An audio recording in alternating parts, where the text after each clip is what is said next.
अस्सलाम वालेकुम, welcome in your channel taste by Rubina. क्या आपका जर्दा भी रबड़ की तरह सख्त हो जाता है? तो चले मैं आपको बिल्कुल नरम और खिले हुए जर्दा बनाने का तरीका बताती हूँ। यहाँ पर मैंने 1 कटोरी भर के चावलों के ले लिए, उनको अच्छे से धो लिया है और दूसरी जानिब मैंने पतीले में पानी चढ़ा दिया है चावलों को बॉईल करने के लिए।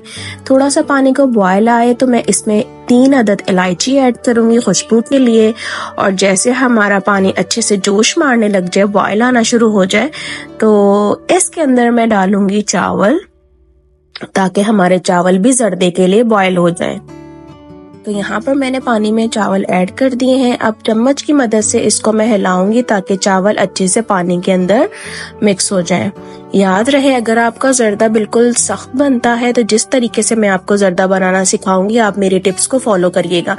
यहाँ पर ऑलमोस्ट हमारे चावल रेडी हो चुके हैं, तो हम चावलों को साइड पे करते हैं और चले इनका शीरा तैयार करते हैं।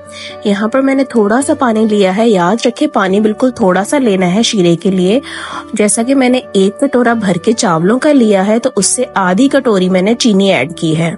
तो अब मैं वेट करूंगी कि चीनी अच्छे से मेल्ट हो जाए।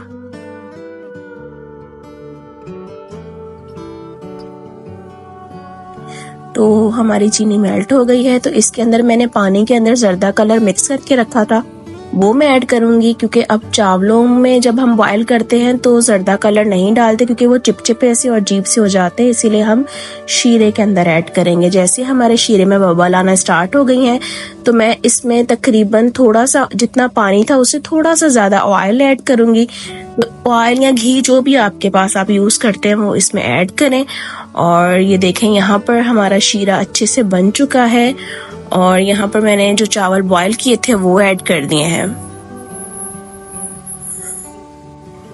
और फिर जैसे ही मैंने चावल ऐड किए हैं, इसके साथ मैंने ड्राई फ्रूट्स कुछ ऐड कर दिए हैं। अब इनको चम्मच की मदद से मैं इसके अंदर अच्छे से मिक्स कर दूंगी ताकि जर्दा कलर भी चावलों पे अच्छे से आ जाए और हमारे ड्राई फ्रूट्स भी इसमें मिक्स हो जाएं।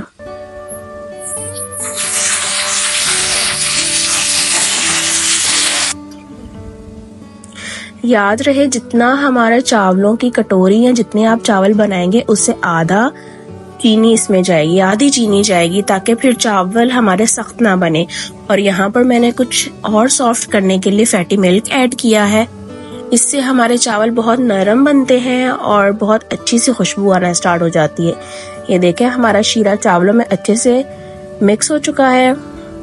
और अब ये इस स्टेज पे मैं दस्तरखान की मदद से अच्छे से इसके ढक्कन को कवर करके तकरीबन 5 से 8 मिनट के लिए दम पे रखूंगी।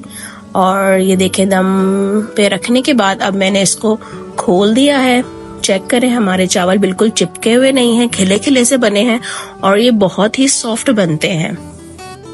अगर आप हमारे बताए हुए तरीके से बनाएंगे तो आपके चावल कभी भी सख्त नहीं बनेंगे, बहुत ही यमी से बनेंगे। तो आप इसको ट्राई करिएगा। अगर आपने हमारा चैनल लाइक और सब्सक्राइब नहीं किया तो प्लीज इसको लाइक कर लें, सब्सक्राइब कर लें और अपने दोस्तों में शेयर करना ना भूलिएगा। ये देखें, हमारे जर्दा का फाइनल लुक है। आप इसको ट्राई करके हमें कमेंट बॉक्स में लाजमी बताइएगा। जज़ाकल्लाह खैर और हमें दुआ